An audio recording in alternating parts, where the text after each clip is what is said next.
ونستغفره ونعوذ بالله من شرور ومن سيئات أعمالنا من يهده الله فلا مضل له ومن يضلل فلا هادي له وأشهد أن لا إله إلا الله وأشهد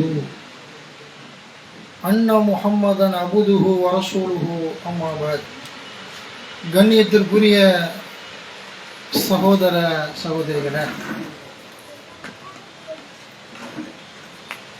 நண்பர்களே, தோழிகளே, பெரியவர்களே,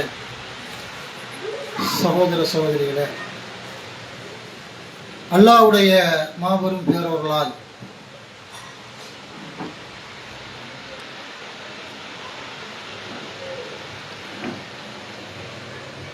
தஞ்சை மாவட்டம் கோவிலூர் பகுதியில் கோவிலூரில் ஏற்பாடு செய்யப்பட்டிருக்கின்ற பெண்களுக்கான மார்க்க சொற்பொழிவு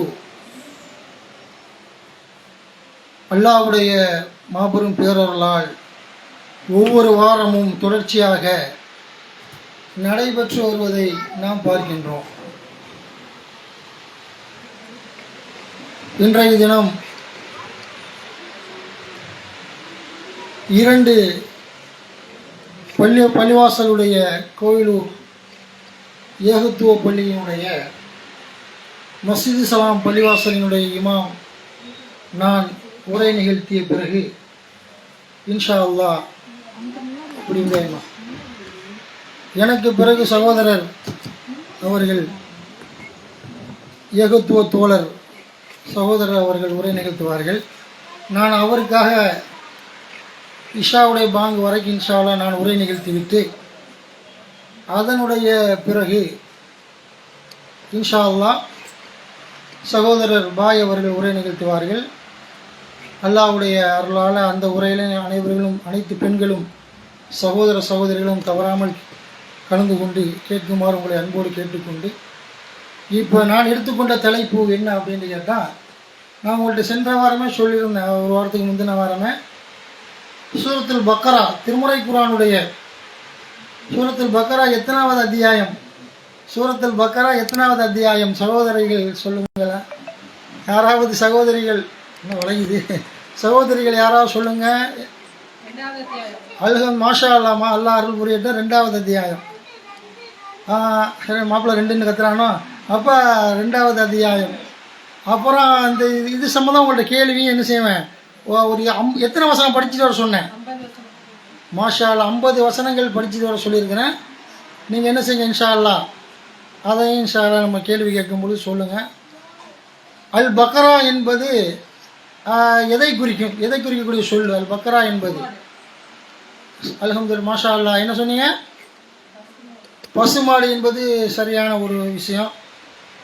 அந்த சூரத்துல் பக்ராவில் அல்லாஹ் ரப்புல் ஆலமீன் என்னென்ன செய்திகளெல்லாம் சொல்கிறான், 50 வசனத்துக்குள்ளே என்னென்ன செய்திகள்லாம் அது உள்ளடக்கமாக இருக்கிறது என்பதை சொல்ல முடியுமா? தனித்தனியாக தான் கேட்கணும், மொத்தமாக கேட்கக்கூடாது. அப்போ மொத்தமாக கேட்டால் பிற சமுதாயத்தை கூட்டத்தில் கோவிந்தான்னு கத்திரமாய் அப்படி இருக்கக்கூடாது. தனித்தனியாக தான் கேட்கணும். சும்மா ரஃபா சூரத்துல் பக்ரா என்னென்ன விவகாரத்தை பற்றிலாம் பேசப்படும் அப்படியா இருக்கா சொல்லுங்கள் பார்ப்போம். சூரத்துல் பக்ரா சூறாவில் என்னென்ன விவகாரத்தை எல்லாம் சொல்கிறான், அதில் முதல் பகுதியெலாம் எதை பற்றி பேசுகிறது சொல்ல முடியுமா? சூரத்துல் பக்ராவில் எதை பற்றி அல்லாஹ் ரப்புல் ஆலமீன் பேசுகிறான்? 50 வசனங்கள் படிச்சுட்டு வர சொன்னேன். அந்த 50 வசனங்களில் இருந்து அல்லாஹ் என்னென்ன இதெல்லாம் பற்றி பேசுகிறான் அப்படிங்கக்கூடிய விஷயத்த நீங்கள் தெரிஞ்சிருக்க நேரம். அது ஏகத்துவம், கொள்கை, இறை நம்பிக்கை, அதுபோல் அல்லாஹ் சில உதாரணங்களின் மூலமாக விளக்குவது. யார்? அந்த மூடர்கள், முனாஃபிக்கீன்கள், ஏகத்துவ வழியிலிருந்து அப்பாற்பட்ட வழிக்கு திரும்பி இருக்கிறான அவங்களுக்கெல்லாம் அல்லாஹ் ரப்புல் ஆலமீன் அவங்களை பற்றி உண்டான உதாரணம், கெட்ட உதாரணங்களின் மூலமாக அல்லாஹ் அவர்களை உதாரணப்படுத்துவது, இது போல விஷயங்கள் அல்லாஹ் சொல்லி காட்டுறான் சூரத்துல் பக்ராவில் உள்ள. அது மேலே அல்லாஹ் சூரத்துல் பக்ராவை பற்றி பேசக்கூடிய நேரத்தில் அந்த மரணித்த உள்ளங்களை பற்றி அல்லாஹ் பேசுகிறான். மரணித்த உள்ளங்கள், அந்த உள்ளங்கள்லாம் சும்முன் புக்முன் உம்மியின் ஃபகும் லா யர்ஜூன், அவங்க ஊமையர்கள், செவிடர்கள், ஊமையர்கள், குருடர்கள், நல்ல வழிக்கு திரும்பாதவர்கள். அவனுக்கு என்னத்தை ஏகத்துவத்தை தௌஹீத சத்தியத்தை சொன்னால் கூட கேட்க மாட்டான். ஆம்பளையில பொம்பளையிலையும் அவன் தான் எல்லாம் முத்திரையிட்டு விட்டான். ஹத்தமல்லா அலா குலூபின் அலா சம்மிஹி அபுசாரின் ஹிஷாவத்தும் வலகும் அதாபு நலி. அவர்களுடைய ஏகத்துவ பயானை உரையை கேட்காம இருக்கிறான அவனுடைய உள்ளங்களில் ஆம்பளையோ ஆண்களோ பெண்களோ முத்திரையிட்டு விட்டான். நம்ம டோட்டலாக கேட்காம போகக்கூடிய சைத்தான்கள் ஒரு புறம். மார்க்கத்தை பற்றி கேட்காம பேர் தாங்கி முஸ்லீமாக வாழ்ந்து பேர் தாங்கி முஸ்லீமாகவே போகிறான்ல. இப்படியே வாழ்ந்து செத்து போய் எதை பிறக்கிறான் வாழ்கிறான் அவன் அப்படியே போயிட்டு இருக்க. மார்க்கங்களுடைய என்ன விஷயங்கள்லாம் இஸ்லாத்தினுடைய அடிப்படை கொள்கை கூட தெரியாதவனா வாழ்ந்துட்டு போயிடுவான். இவனுடைய உள்ளங்கள் மரணித்த உள்ளங்கள் என்று மார்க்கம் சொல்லக்கூடிய விஷயத்தை பார்க்குறோம். அப்போ இந்த மாதிரி விஷயங்களை பொறுத்த வரைக்கும் சூரத்துல் பக்கரா அல்லாஹ் சொல்கிறான், அவன் ஊமைகள், குருடர்கள், அவன் செவிடர்கள், நல்வழிக்கு திரும்பாதவர்கள் என்று அல்லாஹ் ரப்புல் ஆலமீன் என்ன செய்கிறான் நமக்கு சொல்லக்கூடிய விவகாரங்களை பார்க்குறோம்னு சொன்னால் அப்போ அவன் புரிந்து கொள்ள வேண்டும். அப்போ சூரத்துல் பக்கராவில் பல விஷயங்கள் எல்லாம் சொல்லி காட்டுறான். அதுபோல் அல்லாஹ் ரப்புல் ஆலமீன் என்ன செய்கிறான், அதனுடைய சூரத்துல் பக்கராவை எடுத்துக்கொண்டோம்னு சொன்னால் அல்லாஹ் ரப்புல் ஆலமீன் வந்து அந்த இருள், மின்னல், இடி இதெல்லாம் உதாரணப்படுத்துவான். இந்த இருள், மின்னல், இடிகள்லாம் வரக்கூடிய நேரத்தில் மனிதர்கள் மௌத்துக்கு மரணத்துக்கு பயந்து மௌத்தாக போயிடுவோமோ என்று அஞ்சு என்ன செய்கிறான் அப்படின்னு கேட்டால் மரணத்திற்கு பயந்து தன்னுடைய விரல்களை காதுகளில் வைத்து கொள்கிறான். ஏண்டா வச்சுக்கிறான், மூத்தா போயிடுவோம்னோ. இடிச்ச உடனே அந்த சத்தம் அதிர்ச்சியான சத்தம் காதில் விழுந்து இறந்து போயிடணும்.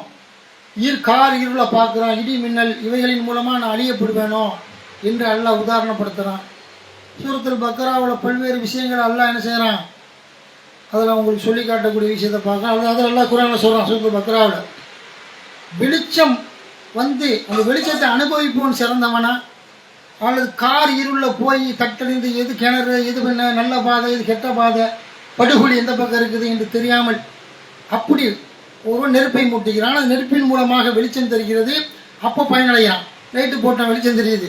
லைட் இல்லாட்டி தடவணும், எங்கே போகணும் என்ன ஏன்னு தெரியாது. அவ்வளோதான். இது தண்ணி எது, எங்கே தண்ணி கட்டி கிடக்குது, எங்கே வந்து சரியான ஒரு பாதை, இது நிலப்பரப்பு, எங்கே ரோடு போட்டிருக்கான் சாலை நடக்க என்னன்னு தெரியும். எங்கே என்ன வச்சோம், ஒரு ஃபோனை வச்சு தடவுவான் இருக்குல்ல ஃபோனை எடுக்கிறதுக்காண்டி. ஒரு கரண்டு போயிடும். மேட்ச் பாக்ஸு அந்த எதை எடுப்பது அந்த தீப்பொட்டி எடுக்கிறதுக்கு அங்கிட்டு அளவு அலைபாயுமா, இங்கிட்டு கையை வச்சு தடவும், அங்கிட்டு தடவும் எங்கிட்டு கிடைக்காது. அப்படியெல்லாம் இருட்டு. அதையும் எல்லாம் உதாரணம் சொல்லி காட்டக்கூடிய விஷயத்தை பார்க்குறான். அப்போ அல்லாஹ் ரப்புல் ஆலமீன் ஒரு நெருப்பை மூட்டுறான் சூரத்துல் பக்கராவில். அது அவனுக்கு வெளிச்சத்தை ஏற்படுத்தும்போது நடக்கிறான், ஓடுறான், ஆடுறான், ஒரு தேவைகளை நிறைவு செய்கிறான். அவனை அந்த வெளிச்சத்தை அணைத்து இருட்டாக்கி விட்டான் என்று சொன்னால் அவன் நிலைமை என்ன? இருட்டில் எப்படி என்ன செய்வான், கிணத்துக்குள்ள வந்துடுவான். ஊரில் இந்த இடத்துல என்ன இருக்குதுன்னு தெரியாது. குளம் குட்டை ஏறின்ட்டு நடந்துக்கிட்டே போவான்னு வைங்க, நீங்கள் ஏன் விழுந்துருவான். அவனுக்கு நேர்வழி இல்லைங்கிறதுக்கு சொல்லி காட்டுறான். நம்ம வெளிச்சத்தை அமர்த்தி விட்டோம் என்று சொன்னால் நேர்வழி அற்றவனாக ஆகிவிடுகிறான். இவன் நேர்வழி உள்ளவன், தௌஹீது உள்ளவன் ஏகத்துவத்தில் இருக்கிறான். தௌஹீது இல்லாதவன் என்ன செய்கிறான், ஏகத்துவத்தில் உள்ள ஏகத்துவ ஜோதியில், லா இலாஹ இல்லா என்ற ஜோதியில், முகமது ரசூலுல்லாஹ் என்ற ஜோதியில் யார் இருக்கிறா, வணக்கத்துக்குரிய அல்லாஹ் வித்தவர் யாருமே இந்த முகமது அல்லாஹ்வுடைய தூதர் என்ற அந்த கொள்கையின்பால் இருக்கக்கூடியவங்க நேர்வழியில் இருக்கிறாங்க. அவங்களுக்கு தான் வெளிச்சம். ஒருவன் நெருப்பை மூட்டுறான், நெருப்பின் மூலம் பயனடைகிறான் என்பதன் மூலம் நம்ம கலிமா சொல்லி நம்ம நேர்வழிக்கு வந்துட்டோம், நம்ம சொர்க்கத்தை நோக்கி பயணிக்கிறோம். வழிகேடர்களுக்கு அந்த இருட்டை அமர்த்தி நெருப்பை அணைச்ச பிறகு வெளிச்சம் இல்லாத குருட்டனுக்கு சமம், பார்வையற்றவனுக்கு சமம். அந்த மாதிரி அவன் வழிகேட்டில் அவனை விட்டு வருவாங்கக்கூடிய விஷயத்தையெல்லாம் அல்லாஹ் ரப்புல் ஆலமீன் உதாரணப்படுத்தக்கூடிய விஷயத்தை பார்க்குறோம். இதை நம்ம கவனமாக எடுத்துக்கிறோம். அதுபோல் அல்லாஹ்வுடைய மார்க்கத்தில் அல்லாஹ் ரப்புல் ஆலமீன் திருமறை குர்ஆனில் நமக்கு சொல்லி காட்டுறான். நம்ம எதை பயன் பண்ணுறோமோ அதை வந்து நம்ம 100% நடக்க முயற்சிக்கணும். எனக்கெல்லாம் முடியுமா, முடியாது, நான் சொல்லிக்கிட்டு தான் இருப்பேன் அப்படின்னு நாவாற்றலை வளர்த்துக்கிட்டு பெரிய பேச்சாளர், மேடை பேச்சாளர், இவர் ஒரு இயக்கத்தினுடைய மாநில பேச்சாளர், மாவட்ட பேச்சாளர், இந்த அந்தஸ்துக்கு தான் நான் வருவேன், நான் வந்து சொல்லுவேன் நடக்க மாட்டேன் அப்படின்றவங்க பயான் பண்ணிக்கிட்டே இருப்பான். அவனுடைய உள்ளத்தில் மாற்றம் இருக்காது. சொல்கிறவனை வச்சு கேட்குறவங்களுடைய உள்ளத்தில் அவன் செயலில் மாற்றம் வந்துடும். தொழுகாதவங்க தொழுவாங்க, ஜக்காத்து கொடுக்காதவங்க ஜக்காத்து கொடுப்பாங்க, நோன்பு வைக்காதவங்க நோன்பு வைப்பாங்க. நம்ம நன்மையும் தீமையை தடுக்கக்கூடிய நம்மிடத்தில் பல பேர் இடத்துல மாற்றம் இருக்காது. பெரிய தாய்கள், ஆனிம்சா, பெரிய அல்லாமா, பெரிய சூஃபி அவன்னு சொல்லுவாங்க. இவரிடத்துல மாற்றம் இருக்காது, கேட்குறவங்கிட்ட மாற்றம் வரும். அப்போ இப்படியெல்லாம் ஒரு நிலையை பாட்டை பார்க்குறோம். அதை இஸ்லாம் வந்து கண்டிக்கிறது. எதை சொல்கிறியோ உல தூய்மையோடு சொல்லு, நீனு பின்பற்று. அப்படி அல்லாஹ் நமக்கு சொல்லி காட்டக்கூடிய விஷயத்தை பார்க்குறோம். சும்மா ஒரு பெயருக்கு புகழுக்கு அந்த சூப்பர் பேச்சாளர், மாநில பேச்சாளர் கொண்டு வந்து நிப்பாட்டிட்டோம். பெரிய இயக்கங்களில், தௌஹீத் இயக்கங்களில் ஒரு பெரிய ஆளை கூட்டிகிட்டு வந்துட்டோம்ல. அவர் வந்தாங்கன்னா லட்சம் பேர் ஒரு ஸ்டேஜுக்கு முன்னாடி வருவான்ல, பயான் கேட்க வருவான்ல, அப்படின்னு இந்த பெருமைக்கு இருக்கக்கூடாது. அப்படி இஸ்லாம் வழிகாட்டலை. அவருக்கு கொடுத்த நாவாற்றல், அது எனக்கு கொடுத்த நாவாற்றல், இது இன்னொரு பேச்சாளருக்கு வேறு மாதிரி நாவாற்றல் கொடுப்பான். அப்படி இதை ரசனையாக கேட்டுட்டு போகக்கூடியவன் ரசனையாக சொல்லுவான், ரசனையாக கேட்கக்கூடிய அப்படி இருக்கக்கூடாது. எதை நம்ம கேட்குறோமோ, என்ன பயான் பண்ணுறோமோ அதை நம்ம நடைமுறைப்படுத்தணும். குந்தும் ஹைர உம்மத்தின் உஹ்ரிஜத் லின்னாஸ், நீங்கள் தான் சிறந்த சமுதாயம். அல்லாஹ் ரப்புல் ஆலமீன் ஒரு அழகான பட்டம் கொடுக்குறான். எந்த சமுதாயத்துக்கும் இல்லாத ஒரு விவகாரத்து பட்டத்தை எல்லாம் கொடுக்கும் பொழுது குந்தும் ஹைர உம்மத்தின், நீங்கள் சிறந்த சமுதாயம். ஏன் தெரியுமா? நன்மையை ஏவி தீமையை தடுக்கக்கூடியவர்களாக இருக்கிறீர்கள். தூய்மையினோட பில்லா, இதெல்லாம் அல்லாவை நம்பித்தாவா செய்றிய அப்படின்னு நான் சொல்கிறான். எல்லா சமுதாயத்தையும் சொல்லுவான். என்னடா நீ என்னப்பா, நாங்கள் மட்டும் நன்மை எவ்வளோ தீமையை தடுக்கலையா என்று சொல்லி யார் சொல்லுவா? யூத பயிலோ சொல்லுவான், யூத மதத்தில் சார்ந்தவன் சொல்லுவான், கிறிஸ்தவ மதத்தை சார்ந்தவன் சொல்லுவான், மஜூசிகள் சொல்லுவான், நெருப்புவணிகள் சொல்லுவான், நாத்திகர்கள் சொல்லுவான், இந்து மதத்தை பின்பற்றக்கூடியவன் சொல்லுவான், கிறிஸ்தவ மதத்தை பின்பற்ற உலகத்தில் என்னென்ன மதத்தை பின்பற்றி மக்களை வழிநடத்தக்கூடிய எல்லாரும் சொல்லுவான். முஸ்லீமும் நம்ம சொல்கிறோம். எல்லாருக்கும் வேறுபாடு இருக்குது. நமக்குள்ள வேறுபாடு என்ன அப்படின்னு கேட்டால், தூய்மையினோட பில்லா, அவர்களே நன்மையை பட்டுப்படாமல் தடுக்கிறான், நன்மை யாவரும் தீமையை தடுக்கிறான். தீமையை தடுக்க பயந்து சொல்லுவான். அடி விழுவோம், உதவு விழுவோம், தூக்கிப்படி மிதிப்பான், ஊர் நீக்கம் பண்ணுவான், போலீஸில் பிடிச்சி கொடுத்துருவான். இந்த கெட்ட சூழ்ச்சியாளர்கள், கெட்ட அயோக்கியர்கள் அப்படின்னு சொல்லிட்டு ஊர் பிரமுகர்கள்னு பயப்படுவான். இப்படி பயந்து சொல்லுவான். நம்ம எப்படி சொல்லுவோம்னு கேட்டால், மார்க்கத்தை உள்ளது உள்ளபடி அல்லாஹ் இப்படி சொல்லிட்டாங்கன்னா சத்தியத்தை சத்தியமாக சொல்லுவோம். நபிகள் நாயகம் அவர்கள் சொல்லிட்டாங்கன்னா உள்ளது உள்ளபடி சொல்லுவோம். இப்படி சொல்லக்கூடிய நாம் என்ன செய்யணும் அப்படின்னு கேட்டால், நாம் நடைமுறைப்படுத்தணும். முடிஞ்சளவு இறைவா, நான் பிரச்சாரம் பண்ணதன் மூலமாக என்னுடைய வாழ்க்கையில் அதை நடைமுறைப்படுத்த செய்கிறேவா. ஊருக்கு உபதேசம் சூப்பர் பிரச்சாரம் நல்லா பேசிட்டு போயிட்டாரு, இது மீது அல்ல, இந்த புகழ் அல்ல. எப்படி இருக்கானு நல்லா பேசினா சொல்ற தப்பு கிடையாது. அல்லாஹ் எனக்கு கொடுத்த அறிவின்பால் மக்களை வழிநடத்தும் பொழுது நான் நடக்கணும். பீடி குடிக்காத, சிகரெட் குடிக்காது, நான் போய் பீடி குடித்தா, சிகரெட் குடித்தா, இல்லை சாராயம் குடிக்காத, முட்டா போயில நரகத்துக்கு போயிடுவாளான்னு சொல்லிட்டு நானே சாராயம் கஞ்சாவை கசை வாயில் வச்சா கஞ்சா கூடன்னு சொல்லிட்டு என்ன செருப்பு கட்டி அடிக்க மாட்டான். ஊருக்கு உபதேசம், ரோட்டில் நின்று கஞ்சா கசக்கிட்டு இருக்கிறான், பீடி குடிச்சிட்டு இருக்கிறான், வரதட்சணை வாங்காதன்னு பயன் பண்ணிட்டு குடும்பத்தில் வரதட்சணை வாங்குறான், பிள்ளைக்கு வாங்குறான் அப்படின்னு. இப்போ என்ன எதை சொல்கிறோமோ 4 பேர் திட்டுவான், பேசுவான், பயான் ஈடுபடாது. அப்போ நம்ம எதை சொல்கிறோமோ நடைமுறை வாழ்வியல் தத்துவங்களாக, வாழ்வியல் நெறிமுறையை கொண்டு வந்துட்டோம்னு சொன்னால் அதுதான் உயர்ந்தது. அப்படிதான் எல்லாம் நமக்கு சொல்லி காட்டணும். அதுதான் மறுமையில் வெற்றி, சொர்க்கத்தை பெற்றுத்தரும் என்பதை புரிந்து கொள்ள வேண்டும். திருமறை குர்ஆனில் அல்லாஹ் 2வது அத்தியாயத்தினுடைய 44வது இறைவசனத்தில் அல்லாஹ் ரப்புல் ஆலமீன் சொல்லும் பொழுது அல்லாஹ் தஆலா சொல்லி காட்டுறான். திருமறை குர்ஆனில் என்ன சொல்கிறான் அப்படின்னு கேட்டால், ரப்புல் ஆலமீன் நமக்கு சொல்கிறான், அத்தஅமுரூன அன்னாஸ பில் பிர்ரி வ தன்ஸவுன அன்ஃபுஸகும் வ அன்தும் தத்லூனல் கிதாப் அஃபலா தஅகிலூன். வேதத்தை படித்துக்கொண்டே உங்களை மறந்துவிட்டு, ஏன்பா வேதத்தை படிக்கிறீங்க, உங்களை மறந்துவிட்டு உபதேசம் பண்ணுறீங்களா, பயான் பண்ணுறீங்களா, நீங்கள் திருந்த மாட்டீங்களா என்று அல்லாஹ் கேட்குறான்.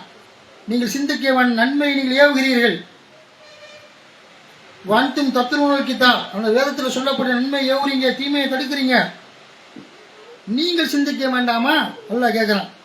அப்போ வேதத்தை படித்துக்கொண்டே உங்களை மறந்துவிட்டு, நம்மளை நாமே மறந்துவிட்டு ஊருக்கு உபதேசமாக நிற்குமா? அது வெளியூரில் போய் நான் ஏமாத்திடலாம். யார் ஏமாத்திடலாம்? உள்ளூரில் நம்ம நாத்தம் தெரியாதா இப்படி பேசலாம்.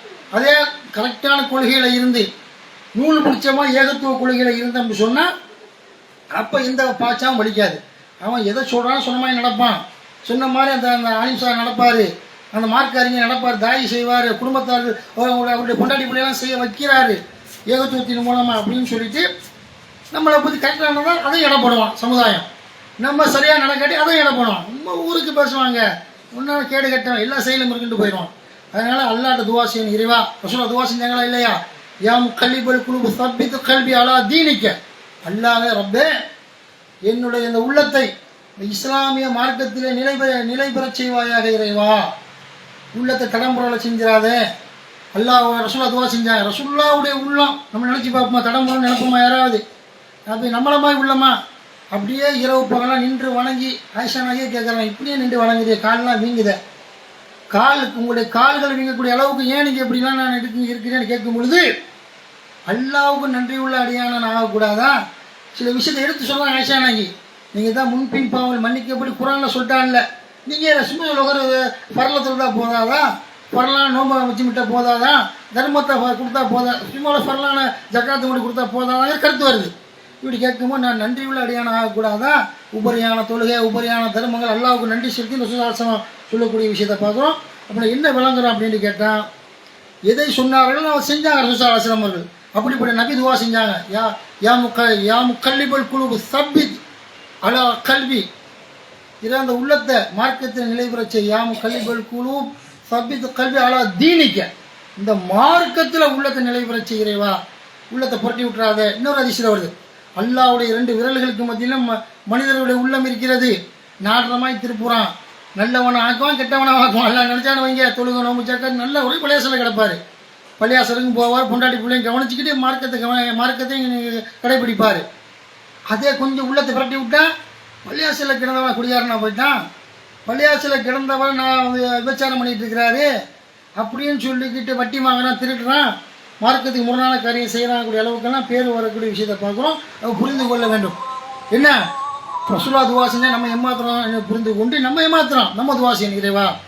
அதை சொல்கிறான், காற்றில் ஒரு சிறகு, ஒரு மயில் இறகு அல்லது கோழி இறகு எதோ கிடக்குதுன்னு வைங்க, அது காற்று அடிக்கும் பொழுது புரணும். யாம் கல்லிபல் குலூப்புங்கிறோம்ல, இந்த குலூப்புனா புரட்டுதல் அர்த்தம். அந்த சிறகுகள் புரட்டுவது போன்று மாறி மாறி புரட்டப்படுவது போன்று மனுஷ உள்ளத்தை அல்லாஹ் புரட்டிடுவான். துவா கேட்டுக்கிட்டே 5 தொழுகையில கேளு, உள்ளத்தை ஸ்ட்ராங் படுத்தி. ஏகத்துவ கொள்கையை சத்தியத்தில் இருக்க, சத்தியத்தில் என்னை நிலைத்திருக்க செய்கிறேவா அப்படின்னு சொல்லி பிள்ளை அமுத்திருச்ச பின்னாடி லைட்டா அப்போ அப்படின்னு சொல்லி அல்லாஹ் ரசூலுல்லாஹ் துவா செய்ய சொல்கிறாங்கன்னா இதை விளங்கிக்கிறேன்னு யாரும் பிறண்டுருவான். ஒரு மனிதனுடைய இறுதி முடிவை வைத்து தான் ரசூலுல்லாஹ் சொல்கிறாங்க, ஒரு மனிதன் இறுதி முடிவை வைத்து தான் சொர்க்கம் தீர்மானிக்கப்படும். இவ்வளோ 50 வருஷம் 60 வருஷம் 100 வருஷம் வாழ்ந்துட்டா, 100 வருஷம் 50 வருஷம் முடிவுல மூத்தா போகும்போது எப்படி இருந்தா அதான் நல்லா பார்ப்பான். மூத்தா போகும்போது ஈமான் இறைச்சத்தோடு இருந்தால் சொர்க்கம் கிடைக்கும். கடைசி முடிவை வச்சு தான் அவனுடைய நரகமோ சொர்க்கமோ தீர்மானிக்கப்படும். அல்லாஹ்வுடைய தூதர் சொன்ன செய்தியை பார்க்குறோம். இதை உணர்ந்து கொள்ளணும். ரசூலுல்லாஹ் சொல்கிறாங்க, ஒரு மனிதன் சொர்க்கத்துக்கு போகிறதுக்கு உண்டான ஒரு முழம் அந்த அளவு தான் சொர்க்கத்துக்கு இடம் இருக்கும். அதுக்குள்ள அவனுடைய விதி முந்தி போய் சொர்க்கம் தடுத்து நரகத்துக்கு போயிடுவான். மற்றொரு அடியான் நரகத்திற்கும் அவனுக்கு ஒரு முழம் அளவு தான் இருக்கும். உடனே அவன் விதி முந்தி செய்தா வலையை பெரிய தாயாக இருப்பான், பெரிய மார்க்கலைப்பாளராக இருப்பான். கெட்ட செயலில் போய் காசு பணம் புகழ் அந்தஸ்துக்காண்டி இஸ்லாத்துக்கு எதிராக செயல்படுவான். அப்படி போன ஒரு அயோக்கிய நாய் ஒருத்தன் இருக்கிறான். யார்? இஸ்லாமிய பல முனாஃபிக்கின்கள் உலகத்தில் பார்க்குறோம். அப்படி முனாஃபிக்கில் ஒருத்தவன் வேலூர் இப்ராஹிம் மார்க்கத்தை சொல்லிக்கிட்டு இருந்தான் ஆரம்பத்தில். அப்புறம் பொம்பளை மேட்டர் இதெல்லாம் மாட்டிக்கொண்டு பிஜேபியுடைய கைக்கூலியாக போய் இல்லை இப்படி உள்ளத்தை புரட்டி விட்டான் பாருங்க. இஸ்லாத்துக்கு எதிராக இஸ்லாமியில் கொல்லணும், சாகடிக்கணும், இஸ்லாமத்துக்கு உண்டான 3% இடஒதுக்கீடை 3% இடஒதுக்கீட்டை யார் கலைஞர் ஆட்சியில் வழங்கப்பட்டதை போய் மனு கொடுக்குறான். கலெக்டர் ஆஃபீஸில் போய்கிட்டு இதை ரத்து செய்யுங்கண்டு. இஸ்லாம் அணியணும் ஒரு பயங்கர போராட்டத்துக்கு பிறகு கலைஞர் கொடுத்தாரு 3% இடஒதுக்கீடு முஸ்லீம்களுக்கு. அதை இஸ்லாத்தில் வர்றான்னு வைங்க, ஒரு சகோதரர் வர்றாரு, தாழ்த்தப்பட்ட ஒடுக்கப்பட்ட நசுக்கப்பட்டதில் மக்கள்கிட்ட இருந்து இஸ்லாத்தில் வந்து விட்டார் என்று சொன்னால் அவருக்கு இடஒதுக்கீடு கொடுக்கணும். அதுதான் அந்த ஜியா இமாயின சுவாமிநாதனுடைய நீதிபதி காவி நீதிபதியை ரத்து பண்ணிட்டாப்புல. நான் சும்மா சொல்லி காட்டினேன் 2வது உரையில். அதை நீங்கள் தாழ்த்தப்பட்ட ஒடுக்கப்பட்ட நசுக்கப்பட்ட தாழ்த்தப்பட்ட மக்கள் நீங்கள் இஸ்லாத்துக்கு வந்தால் உங்களுக்கு இடஒதுக்கீடு அந்த கோட்டா உங்களுக்கு அரசாங்கத்தின் மூலம் வேலை வாய்ப்புகள் ரத்து செய்யப்படும் சொல்லி ரத்து செய்ய விட்டான் ஜிஆர் சுவாமிநாதன் சொல்லக்கூடிய காவி நீதிபதி. அவனை எதிர்த்து தான் என்ன பயங்கரமான முறையில் இஸ்லாம் இயக்கங்கள்லாம் நாளுக்கு நாள் வீரியமாக போராட்டம் நடத்து வீதிகளில் இறங்கி போராட்டம் நடத்திட்டு இருக்கிறோம். இப்படி பார்க்குறோம். இதுக்கெல்லாம் என்ன காரணம்? இந்த மாதிரி செய்தான். இந்த செய்தான் வேலூர் இப்ராஹிம் செய்தாமை உலகத்திலே பார்க்குறோம். முனாஃபிக்கு பல பேர் இருப்பான், அது வேற விஷயம், காட்டிக்கிற மாட்டான், அவன் நடவடிக்கையில் தெரியும். நேர ரசூலுல்லாஹ் காலத்தில் காட்டினான பல முனாஃபிக்கின்கள் அந்த மாதிரி இந்த சமுதாயத்தில் இவன் துரோகி முனாஃபிக் மௌத்தா போனால் 4 பேர் மையத்து ஆள் இல்லை. வேலூர் இப்ராங்கிற ஷைத்தான் அவன் ஆக்சிடென்ட் ஆகி மண்டை வச்சு செத்தாலோ அது அல்லாஹ் கையில், நம்ம கையில் இல்லை. அவன் வந்து அவனை வந்து இயற்கையில் ஹார்ட் அட்டாக்ல செத்து போனாலோ, வேலூர் இப்ராஹிம் பிஜேபியில் இருக்கக்கூடிய இந்த ஷைத்தானை ஒரு 10 பேர் கபனிட ஆள் இல்லை. இவனை வந்து தூக்கிட்டு போ தோல்ல ஜனாசா சுமக்க ஆள் இல்லை. ரசூலுல்லாஹ் காலத்தில் வந்து குரானை எதிர்த்தான். நபிகள் நாயகம் ஸல்லல்லாஹு அலைஹி வஸல்லம் காலத்தில் குரான் வந்து அல்லாஹ்வுடைய வேதம், இறை வேதம். ரசூலுல்லாஹ் காலத்தில் ஒருத்தன் எழுதுறான், ரசூலுல்லாஹ் சொல்ல இவன் மதம் மாறி போயிட்டான். நபிகள் நாயகம் ஸல்லல்லாஹு அலைஹி வஸல்லம் காலத்தில் என்னங்க முகமது நபி நான் தான் சொல்லி கொடுத்தேன், நீ யூத கிறிஸ்தனா போயிட்டான், யூதனாகோ கிறிஸ்தவனா மாறிட்டான். பிறகு இவன் விஷயமா மார்க்கம் சொல்லும் பொழுது இவன் இஸ்லாத்துக்கு தடம் கொண்டு போயிட்டாங்கன்னா இவன் இறந்து போயிடறான். இவனை கொண்டு போய் பூமியில் புதைக்கிறாங்க. அந்த யூதர் குழு, யூத கிறிஸ்தவர்கள் குழு எங்க மதம் மாறி போயிட்டாங்க, யூதர்கள் புதைக்கிறாங்க. பூமியை அவனை வெளியே கக்குது, மறுபடியும் புதைக்கிறாங்க. அடுத்த நாள் வந்து பார்த்தா பாடி வெளியே கிடக்குது. இவன் என்ன சொல்றான், முகம்மதுக்கு என்னங்க அறிவு இருக்குது, நான் தான் அவர் கற்றுக் கொடுத்தேன், நான் தான் எழுதுவேன், அவர் முக்காபை அவர் முகமது அல்லாட்டேருந்து வரக்கூடிய இறை செய்தியை நான் எழுதுவேன் பீத்திக்கிட்டு மதம் மாறி போய் ரசூலுல்லாஹ் மட்டப்படுத்தி கேவலமாக பேசினான். இவனுடைய மரணம் மூத்தா போன பிறகு இவனை பூமி கக்கியது. 3 தடவை 4 தடவை 10 தடவை கக்குது, தூக்கி போட்டாங்க, தொலைஞ்சி போ, வெளியே வந்து ஊந்துட்டான். புழு பூத்து போய் கழுத நாய்கள்லாம் அவனுடைய சடலத்தை சாப்பிட்ட விஷயத்தையெல்லாம் பார்க்குறோம்னு சொன்னால் இந்த மாதிரி கூட வேலூர் இப்ராஹிம் ஒரு ஷைத்தான் ஆகுனாலும் ஆட்சேபனை இல்லை. நீங்கள் என்ன செய்ய போகிறது இல்லை. இஸ்லாமிய எதிரிகளை அல்லாஹ் செய்வான். பத்ர் யுத்தத்தில் இஸ்லாத்தை அழிக்க நினைத்த 1ஆம் நபர் இறை மறுப்பாளன் துரோகி எதிரி அபுஜெஹல் உத்பா ஷைபா பத்ரில் சின்ன பையனால வெட்டப்பட்ட அபுஜெஹல் சாகலையா அப்படி பார்க்குறோம். அது யார் சின்ன பையனால வெட்டப்பட்டாங்களா பத்ரில் வந்து யாரை வெட்டினாங்க அப்படின்னு இவனை அபுஜெஹல் வந்து 2 சிறுவர்கள் கையால் வெட்டப்பட்டான். அந்த சிறுவர்கள் வெட்டினாங்க. இந்த ஷைத்தானை இஸ்லாமிய ஜென்ம விரோதி ஆரம்ப முதல் ஷைத்தானை வெட்டின சிறுவர்கள் பேர் தெரியுமா யாருண்டு?